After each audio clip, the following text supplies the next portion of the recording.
Quando há um acidente aeronáutico, é realizada uma perícia pelo CENIPA. CENIPA, que é o Centro de Investigação e Prevenção de Acidentes Aeronáuticos, que posteriormente divulga também um relatório final. Agora, por que a utilização do relatório final do CENIPA é fundamental nos processos judiciais? A resposta quem nos traz é o Dr. Sérgio Roberto Alonso, que é advogado com especialidade em Direito Aeronáutico. Dr. Sérgio, seja bem-vindo ao programa Revista Brasília. Bom dia. Tá, bom dia, Miguelzinho. E a pergunta inicial é justamente essa, doutor. Por que da importância desse relatório final em processos judiciais? O relatório final do CENIPA, na realidade, é a única peça que tecnicamente descreve um acidente aéreo e aponta suas causas e as recomendações. Então, para você poder descobrir os culpados e processar os culpados, é necessário, ele é fundamental para o esclarecimento do acidente. Por exemplo, no acidente que causou a morte do filho do governador Alckmin, existe uma discussão se a quebra daquela pá foi um defeito de manutenção ou um defeito de fabricação. Então, esse relatório final vai poder esclarecer isso, ou levar o mais próximo da verdade a ocorrência do fato. Entendo, até porque é de alta complexidade, né, a própria aviação no nosso país, e é claro, isso acontece em todo o mundo, sobretudo no tocante a acidentes aeronáuticos, onde há vários fatores, né, fatores que estão envolvidos.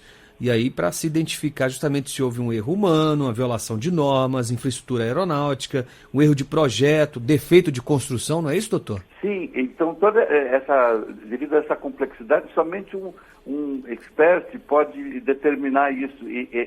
É extremamente complexa essa investigação, e o que está ocorrendo é o seguinte, com o pretexto, ou então com o pretexto de que se você utilizar esse laudo em processos judiciais, você estaria dificultando a prevenção de acidentes.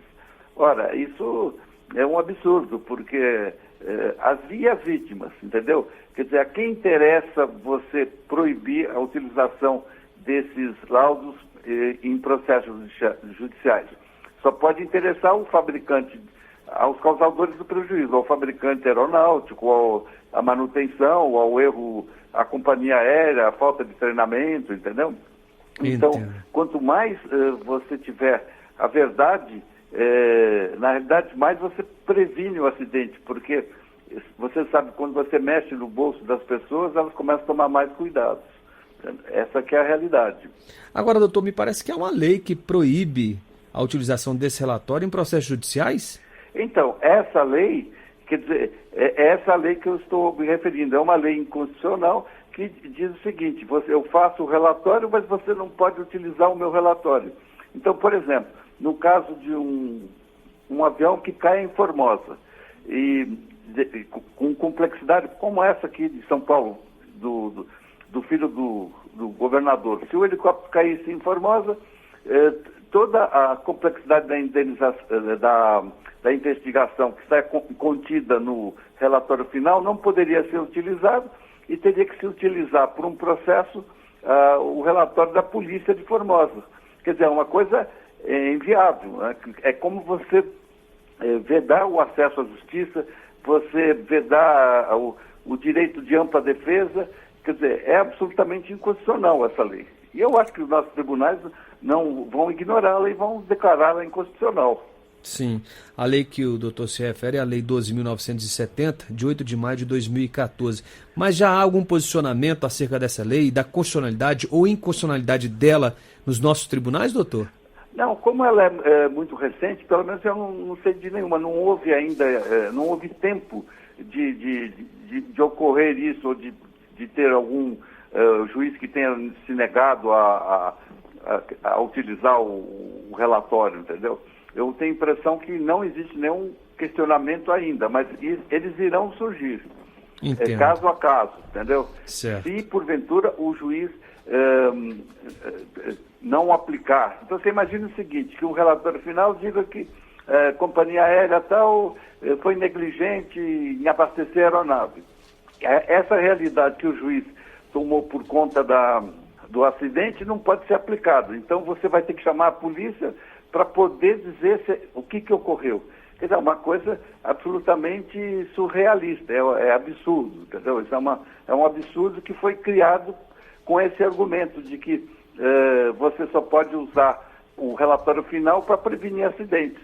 Ora, isso só visa proteger, na realidade, a indústria e os construtores aeronáuticos e as próprias companhias aéreas. Isso não tem sentido. E o tribunal, o próprio Supremo tem uma decisão anterior a isso que diz que o relatório final de acidentes aeronáuticos se equipara às decisões do Tribunal Marítimo para apurar faltas náuticas e as causas de acidente, entendeu? Sim. Isso quer dizer que, na visão do senhor, doutor, este relatório ele pode constituir como prova suficiente para identificar o responsável pelo sinistro? Na realidade, é a única prova que serve, porque o resto é mera especulação.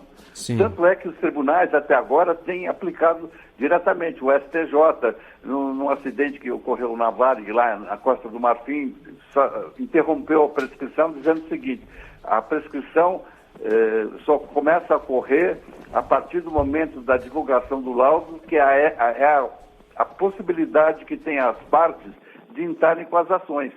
Entendeu? Se você não tem a prova técnica onde aponte quem é o responsável, como é que você vai acionar uma empresa ou um fabricante se você não sabe o que ocorreu? Então é um desperdício, quer dizer, você tem um excelente órgão investigador, que é o CENIPA, que faz excelentes relatórios, por exemplo, o da Gol, o da TAM em São Paulo, e você não pode usar. E eu já ouvi falar pessoas defendendo, quer dizer, quem defende a lei, que se utilizar esse relatório é nulo o processo. Quer dizer, é um absurdo. Quer dizer, e as vítimas? Como vão ficar a família das vítimas?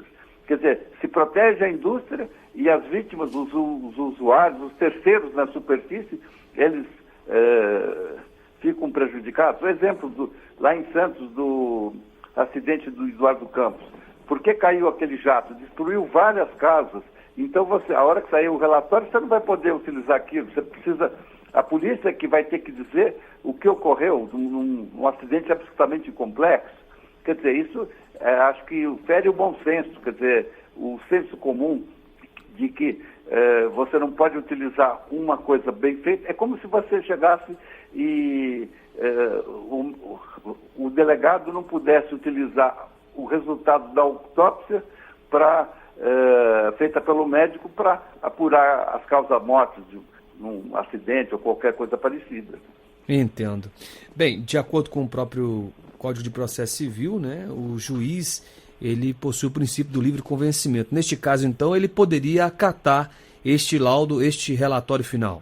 Sim, ele pode acatar e ele acho que tem obrigação de acatar, porque no livre convencimento ele vai deixar de acatar um laudo que aponta os culpados para quê? E não acatar, quer dizer, aí você está negando a possibilidade de defesa das pessoas e até o livre acesso ao judiciário, porque você fala, você pode entrar, mas não com essa prova. Não parece para você que é um absurdo isso? Sim, eu entendo a postura do senhor. Então, a discussão é justamente sobre a legalidade, ou seja, a constitucionalidade ou inconstitucionalidade dessa legislação, não é isso, doutor? Eu acho que isso é absolutamente inconstitucional porque fere o direito da livre defesa, entendeu? Da ampla defesa e também do acesso à justiça, além de ferir o princípio do livre convencimento do juiz. Entendo. Doutor Sérgio, essa lei, como o senhor destacou, é recente, é agora de 2014. Sim. Como era, então, adotado o sistema, a metodologia de análise dessas situações antes da edição dessa lei? Era a mesma coisa. A única coisa fazia o mesmo esquema, só que não tinha essa lei que proibia. E o que começou a ocorrer? Como tiveram os acidentes e os usuários, as vítimas, parentes e vítimas, começaram a requerer esses relatórios finais, e isso desagrada o órgão investigador, houve uma forçada de barra e conseguiu essa lei, aí esse monstrinho, entendeu? Sim. Com o pressuposto dizendo o seguinte, que através do anexo 13 da Convenção de Chicago, o relatório é feito só para investigar. É isso. Agora, quem fez essa convenção, que foi de 44, na realidade foi a indústria aérea, foi o sistema, entendeu? Então, até então, eles também não queriam dar, o CENIPA não queria fornecer isso, mas o judiciário, através de mandado de segurança, obrigaram o fornecimento e sempre utilizaram o relatório final para determinar as causas e condenar os responsáveis dos acidentes aéreos. Aí puseram essa lei para ver se segurava a utilização do relatório nos acidentes. Sim. Mas eu não tenho dúvida que se algum dia chegar ao Supremo, ele vai dizer que é incondicional e os próprios juízes, de caso a caso, vão utilizar os relatórios e se eles não utilizarem, os advogados que recorram, porque não há dúvida que é público, o relatório é público, ele tem que servir à sociedade e não simplesmente a um grupo interessado, à indústria aeronáutica ou coisa, com um pretexto de que é para prevenir acidentes. Ora, eu previno acidentes, mas os que eu causei, eu tenho uma imunidade. Na realidade, se você aplicar ao pé da letra essa lei, você está criando uma imunidade aos causadores dos eventos, dos sinistros, porque com perícias policiais é muito difícil você chegar a alguma conclusão, porque são relatórios todos feitos em inglês, peças em inglês, tem todo um histórico de como se investiga um acidente. Entendo. Enfim, é aguardar então o posicionamento do Judiciário a respeito dessa lei. E a gente agradece então o Dr. Sérgio Roberto Alonso, advogado com especialidade em Direito Aeronáutico, que esteve conosco hoje falando sobre este relatório final do CENIPA, sobretudo por que a utilização desse instrumento nos processos judiciais, porque é tão fundamental então a utilização desse relatório. Doutor, muitíssimo obrigado pela participação e pelas informações e esclarecimentos prestados ao nosso público. Tá, eu que agradeço. Bom dia. Bom dia.